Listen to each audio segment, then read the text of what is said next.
Hey, everybody, what's going on? Jeff Rager, another episode of the Daily Ticket. This one for a hump day. It's the 20th of March, and it is 2024. And I had what I thought was a brilliant podcast already prepared for you. It was about Lions free agency. Do we need to apologize to Brad Holmes? Somebody at this very radio station, I don't know why I'm giving you a thumbs up, but somebody at this radio station, maybe they're telling me to apologize to Brad Holmes. But Doug Karsh from the Midday Show said we should all apologize to Brad Holmes if you were underwhelmed by his free agency moves before he was done with the whole thing. I made a podcast about it. I think it was a good one. I'll give that to you tomorrow. Today, I decided to stay late after the Red Wings broadcast because we got to talk about the Wings. I wanted to call an audible because what happened last night at Little Caesars Arena was remarkable. Biggest win of the fucking season. Unbelievable. I truly believe this, and maybe you think, well, you know what? Shut up, Rieger. You're being too much rainbow and sunshine. But if the Red Wings make the postseason, we're going to think back to this day. And yes, I thought that after the Buffalo win on Saturday, but then they followed that up by getting doubled up by the Pittsburgh Penguins 6-3. But I truly believe what we witnessed last night in downtown Detroit, we're going to remember that game forever.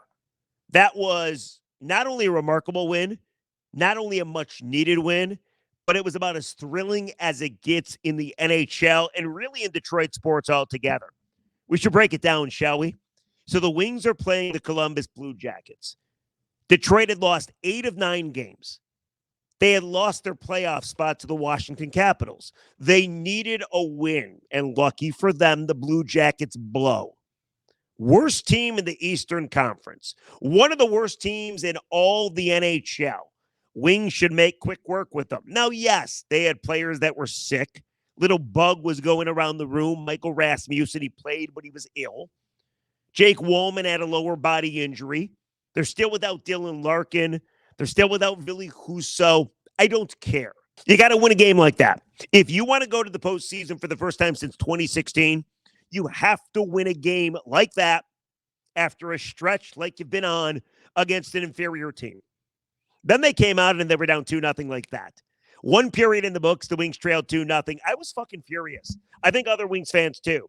Like, it's one thing to talk about injuries and people being sick, but at some point, you just got to win. No more excuses. You just got to win. The way you've been playing has been unacceptable. There's a reason I did a podcast on Monday about firing Derek Lalonde, because I believe it. But there is 3 periods to hockey. Wings came back out in the second period. Lucas Raymond, he's been unbelievable. We're going to talk about him momentarily. But he scored a goal to make it 2-1. Then Mo Seider scored a goal to tie things up. So it's 2-2 after 2. Got a nice ring to it, right?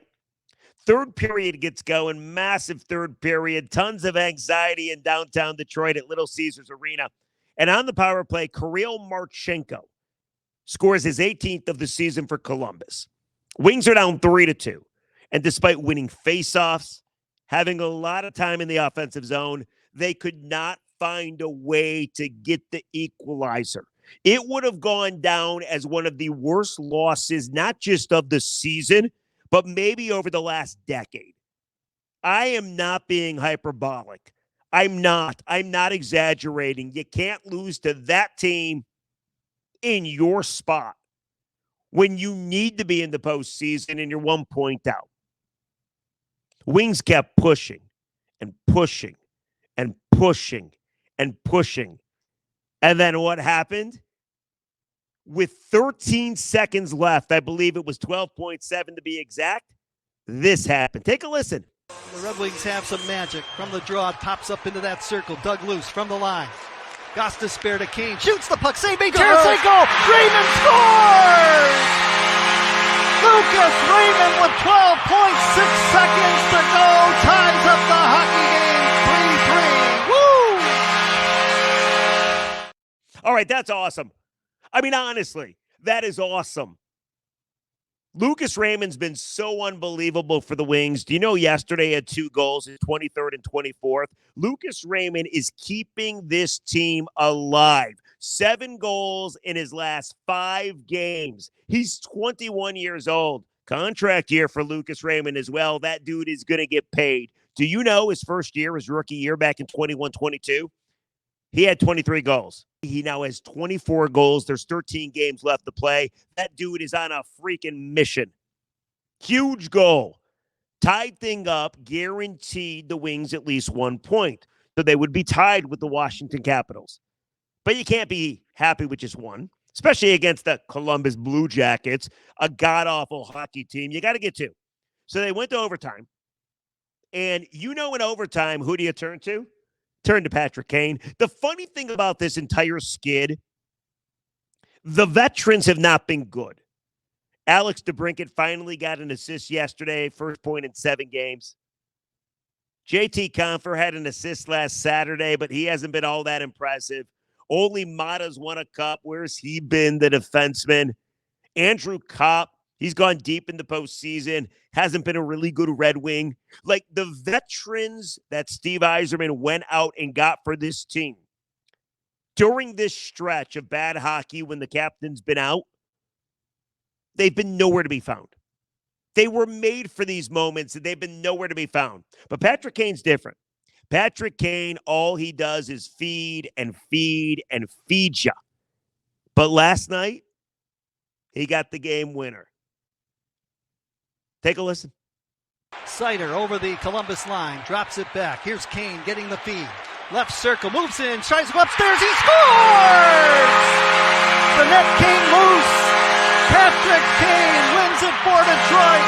The final score in Hockey Town in overtime. Red Wings 4, Columbus 3.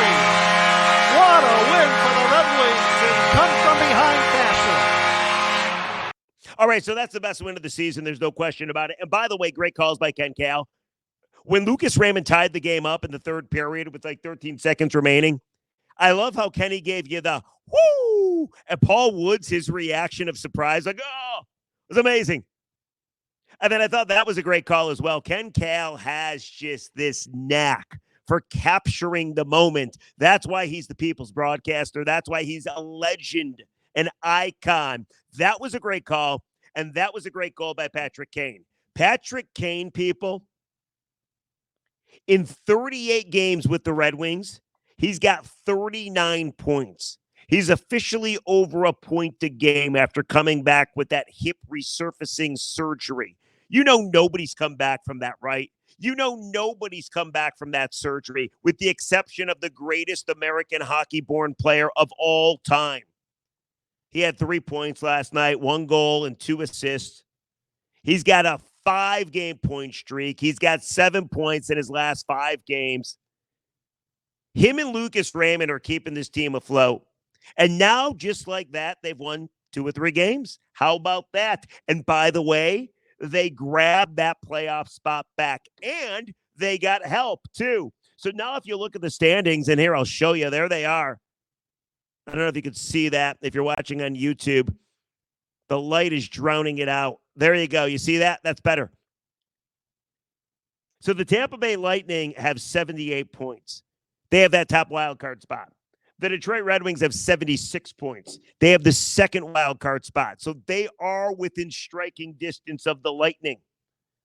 The Lightning have won 3 in a row. The Red Wings have won 2 or 3. The Red Wings are 2-8-0 in their last 10, but it doesn't matter because they're currently in a playoff spot.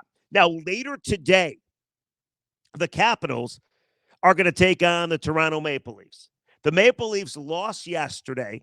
They're going to go play a second game of a back-to-back. They're going to be in our nation's capital, in D.C., at the Capitals building. So if the Capitals win that game, they're going to have a game in hand, and they're going to be 1 point up on you, and they're going to take back their playoff spot. But if somehow Toronto wins that game, then you're in great shape, because you can go beat the Islanders on Thursday and take a 3-point lead over the Capitals. Now, if the Capitals tie, they get a point and lose in overtime, then they go back to the playoff spot because they got a game in hand. What I'm trying to say is the Red Wings need to keep winning.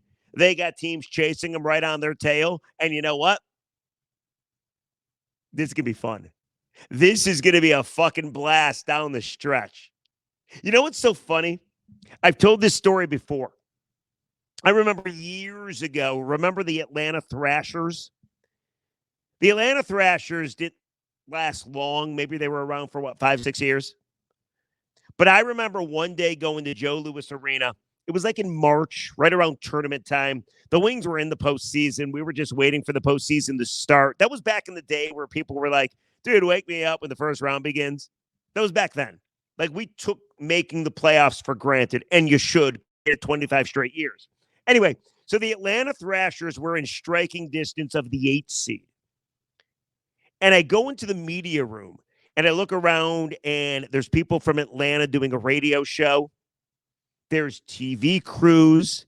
There's all kinds of Atlanta writers. So I go to one of the wait staff at the media room. I'm like, what is going on here? It's the Atlanta Thrashers. Do they even care about hockey in Atlanta? And they're like, they're going for the 8th seed. So I went to go talk to one of their TV people. And he's like, you would not believe how pumped up, how fired up people in Atlanta are that the Thrashers might make the playoffs. I'm like, no kidding. I'm like, we make the playoffs all the time. Nobody gives a fuck. I remember after the game doing a radio topic about it. Would you like to be a team fighting for the 8th seed, or would you like to already be in? And it's a stupid question, right? But it's not, because there's something to be said for fighting to the very end, not knowing if you're going to get in, and then getting in, especially when you haven't been to the postseason forever. Little Caesars Arena has never hosted a playoff hockey series, ever. They hosted the Pistons for 2 playoff basketball games. They lost them both. They got swept by the Bucks. What I'm trying to say is, I can't help but to think of that time at Joe Louis Arena. Now, the Thrashers did not make the playoffs that year, but down the stretch was fun in the regular season. And now, all these years later, down the stretch is really fun in the regular season if you're a Red Wing fan. Every game is must watch. Every game you get fired up. And now it does look like the Wings hopefully are turning the corner. I know what you're going to say. Columbus sucks. You can't judge them. But I got good news for you. Ever since Patrick Kane took over, they won 6 in a row. They got back in it. They caught the Detroit Red Wings. At one point, they overtook them. Now the Islanders have lost 5 in a row. They're a minus 20 goal differential. They're taking on water. Thursday night, tomorrow at Little Caesars Arena, it's the Wings and the Islanders. Now, the Islanders aren't able to get in the postseason no matter what they do, even if they win, because they're 3 points back of the Wings. But that's a massive game. And from here on out, they're all massive. You play Washington again later on this season. You go to Nashville. That's going to be a huge game because the Preds are playing some pretty good hockey. Like, this is a blast. It's so much fun, and it's so much more fun because the Wings have won 2 of 3. They've proven they can actually win some hockey games after losing 7 in a row and an 8 of 9. Last night was big. Thursday against the Islanders is going to be big. Think about Thursday as a day. Tomorrow is going to be amazing. Michigan State plays Mississippi State. Oakland is going to play Kentucky. And the Wings are going to play the Islanders. And the winner of that game could end up going to the postseason. Huge game. And a huge win yesterday. An absolute massive W. We're going to remember this game for a long time. I am a firm believer of that.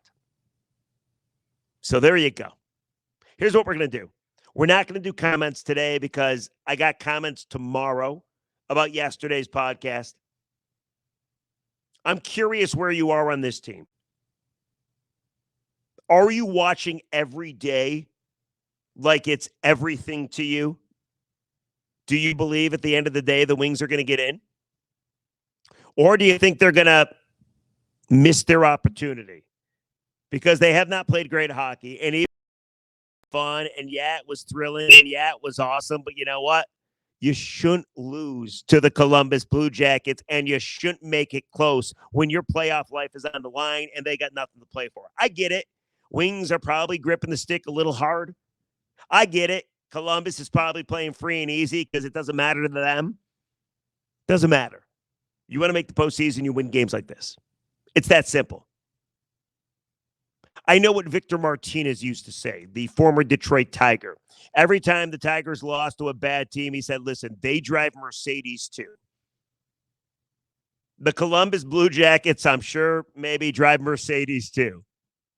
Doesn't matter. You got to beat a team like that. And they found a way. It was ugly. It was thrilling. It was fun. They found a way to come back. They found a way to come out with a couple points. So I'm curious what you think. Hit me up in the comment section. That was a massive W. Are you into this? Or is it just all free agency and maybe the NCAA tournament, or maybe it's just all the NFL? Are you enjoying this? Were you screaming at the top of your lungs yesterday, both because you were pissed early and then elated late? And do you think they get in? 13 games remaining. Big one tomorrow. Huge one tonight. Washington beats the Flames. They grab that spot right back. Patrick Kane's been amazing. Lucas Raymond's been outstanding. I don't know what the Wings are going to do with their goalie situation. Like, Alex Lyon's been overworked. I think it's going to be James Reimer for the foreseeable future. Maybe they get Ville Husso back. Maybe they don't. Eventually, they're going to get Dylan Larkin back, and that's only going to help. So there you go. I felt the need to do a special podcast because that was such a big win for the Wings last night. Let me know what you think. Hit me up in the comments. We'll catch you tomorrow on a Thursday, which is actually going to be the podcast that I made yesterday. But you need to see it. I think it's a good one. And then on Friday, we'll react to the NCAA tournament. We'll react to Kentucky and Oakland, Michigan State and Mississippi State. MSU is going to win that one. I mean, literally, an MSU team will win that game. And, of course, the Red Wings and the Islanders. All right, we'll catch you tomorrow on the Daily Ticket. Have a great day, everybody. See ya.